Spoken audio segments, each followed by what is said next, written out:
स्वागत है आपका इंडिया 99 टीवी पर और मैं हूं श्रुति भट्ट और मैं हूं कनिका अग्रवाल। आज हम बात करेंगे ड्रग्स के मुद्दे पर, जो काफी ही चर्चित मुद्दा है।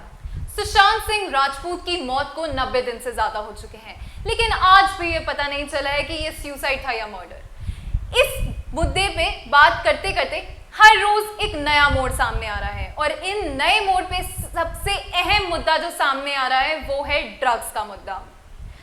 एनसीबी ने कई ड्रग पेडलर्स को पकड़ा है। शौविक चक्रवर्ती, रिया चक्रवर्ती अभी हिरासत में है और रोज नए नाम सामने आ रहे हैं ड्रग्स के मुद्दे पर ही। अब ये मुद्दा सिर्फ एनसीबी और दूसरी एजेंसीज के पास ही नहीं, अब ये मुद्दा लोकसभा में भी आने लगा है। रवि किशन जी और जया बच्चन जी ने अपना ये मत लोकसभा में रखा।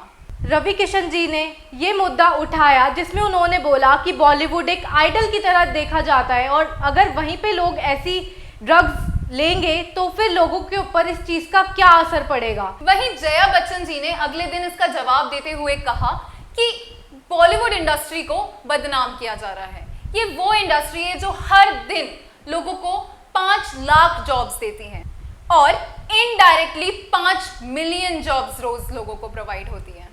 हालांकि जया बच्चन जी ने किसी का भी नाम नहीं लिया, लेकिन जब जया बच्चन जी ये स्पीच दे रही थी, बीच में जब उन्होंने ये बोला कि लोग जिस थाली में खाते हैं उसी में छेद करते हैं, तो पीछे से रवि किशन जी ने उनको थैंक यू मैम भी बोला था। कंगना रनौत ने जया बच्चन की स्पीच का जवाब देते हुए ट्वीट किया और कहा, मैम क्या आपका भी जवाब यही होता अगर मेरी जगह आपकी खुद की बेटी श्वेता बच्चन होती तो, अगर उनके साथ वही मोलेस्टेशन और हरासमेंट होती तो? और क्या अभिषेक बच्चन को आप ऐसे हरासमेंट, बुलिंग और एक दिन अगर आप मृत पाती तो आप इसी तरह उनको सपोर्ट करती जिस तरह अभी कर रही हैं? उनकी तरफ भी सहानुभूति दिखाएं जो अभी इस कंडीशन में है। कई लोग कंगना रनौत की स्टेटमेंट के बाद आलोचना भी कर रहे हैं। लोगों का कहना है कि अगर जया बच्चन जी ने किसी के ऊपर भी डायरेक्ट प्रहार नहीं किया तो कंगना रनौत को भी पर्सनल कमेंट नहीं करना चाहिए। जया बच्चन जी का भी समर्थन देने कई सेलिब्रिटीज सामने आए हैं।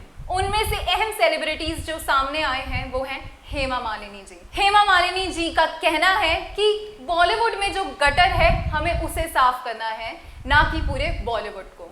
कई दिन से लोग पूरे बॉलीवुड को अपने घेरे में ले रहे हैं। लगातार बॉलीवुड के सभी लोगों को ड्रग एडिक्ट की नज़र से देखा जा रहा है, तो कई लोग इसके ऊपर सवाल उठा रहे हैं कि हर कोई बॉलीवुड में ड्रग एडिक्ट नहीं है। पूरी बॉलीवुड इंडस्ट्री को इस नज़रिए से ना देखा जाए। अब ट्विंकल खन्ना का भी एक ट्वीट सामने आया है जिसमें उन्होंने रिया चक्रवर्ती का सपोर्ट किया है। वहीं एक जाने माने प्रोड्यूसर भी सामने आए हैं और उन्होंने कहा है, उन्होंने ये दावे के साथ कहा है कि सारे सुपरस्टार्स ड्रग मामले में इन्वॉल्व हैं, जिसमें से उन्होंने स्पेसिफिकली नाम लेते हुए अक्षय कुमार को सही करार किया है कि अक्षय कुमार किसी प्रकार का ड्रग नहीं लेते हैं। रिया चक्रवर्ती ने कई नाम भी उजागर किए थे जिसमें उन्होंने सारा अली खान, रकुल प्रीत कौर और ऐसे ही कई स्टार्स का नाम लिया था। तो अब ये खबर आ रही है कि सारा अली खान को भी समन जारी हो सकता है। और हमें आगे देखना ये है कि क्या लोकसभा में ये सब स्पीच देने के बाद इन सब चीजों के लिए, ड्रग्स के लिए और ड्रग्स एक्सपोर्ट के लिए कोई कड़ी सजा बनेगी या नहीं? क्या बॉलीवुड का ये जो ड्रग एडिक्ट वाला कीचड़ है वो साफ हो पाएगा या नहीं? क्या मुंबई से ये बॉलीवुड इंडस्ट्री कहीं और देश के पार्ट में शिफ्ट होगी? क्या अब ये मुद्दा लोकसभा में और गर्माएगा? क्या अब इस मुद्दे पर और बातचीत होगी?